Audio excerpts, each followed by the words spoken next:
credentials. She was 35, and the last 12 years of her life had been spent with a shiny badge riding on her hip. The gold shield was topped by an open-winged eagle, and below that was Justitia, holding her scales and sword.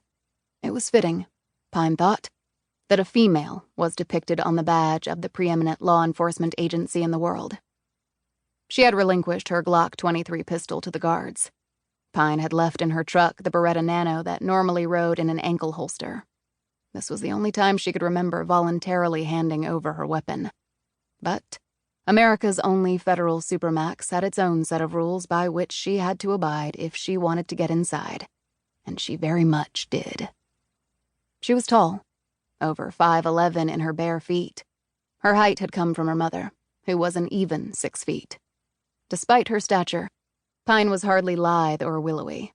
She would never grace a runway or magazine cover as a stick-thin model. She was solid and muscular, which had come from pumping iron religiously. Her thighs, calves, and glutes were rocks, her shoulders and delts sculpted, her arms ropey with long cords of muscle, and her core was iron. She also had competed in MMA and kickboxing, and had learned pretty much every way that a smaller person could take on and subdue a larger one. All of these skills had been learned and enhanced with one aim in mind: survival, while toiling in what was largely a man's world. And physical strength, and the toughness and confidence that came with it, was a necessity.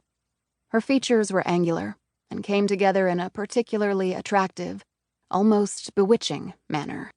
She had dark hair that fell to shoulder length, and murky blue eyes that gave the impression of great depth. She had never been to Florence before, and as she was escorted down the hall by 2 burly guards who hadn't uttered a word to her, the first thing that struck Pine was the almost eerie calm and quiet. As a federal agent, she had visited many prisons before. They were normally a cacophony of noise, screams, catcalls, curses, trash talk, insults and threats, with fingers curled around bars and menacing looks coming out of the cell's darkness.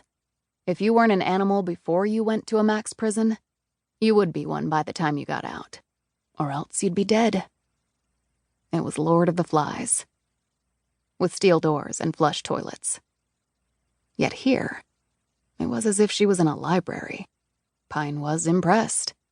It was no small feat for a facility housing men who, collectively, had slaughtered thousands of their fellow humans using bombs, guns, knives, poisons, or simply their fists. Or, in the case of the spies, with their treasonous acts. Catch a tiger by its toe. Pine had driven over from St. George, Utah, where she used to live and work. In doing so, she'd motored across the entire state of Utah and half of Colorado. Her navigation device had told her it would take a little more than 11 hours to traverse the 650 miles. She had done it in under 10, having the benefit of a lead foot, a big-ass engine in her SUV, and a radar detector to get through the inevitable speed traps.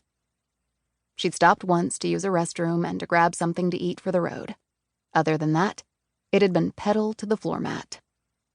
She could have flown into Denver and driven down from there, but she had some time off, and she wanted to think about what she would do when she got to her destination, and a long drive through vast and empty stretches of America allowed her to do just that. Having grown up in the East, she'd spent the majority of her professional life in the open plains of the American Southwest. She hoped to spend the rest of it there because she loved the outdoor lifestyle and the wide open spaces. After a few years at the Bureau, Pine had had her pick of assignments.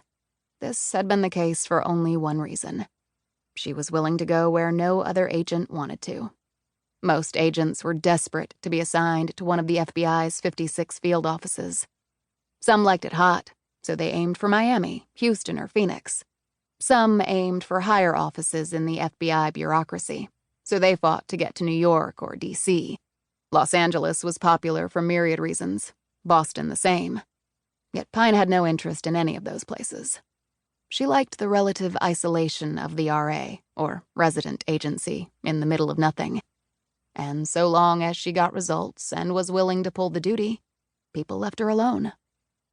And in the wide open spaces, she was often the only federal law enforcement for hundreds of miles.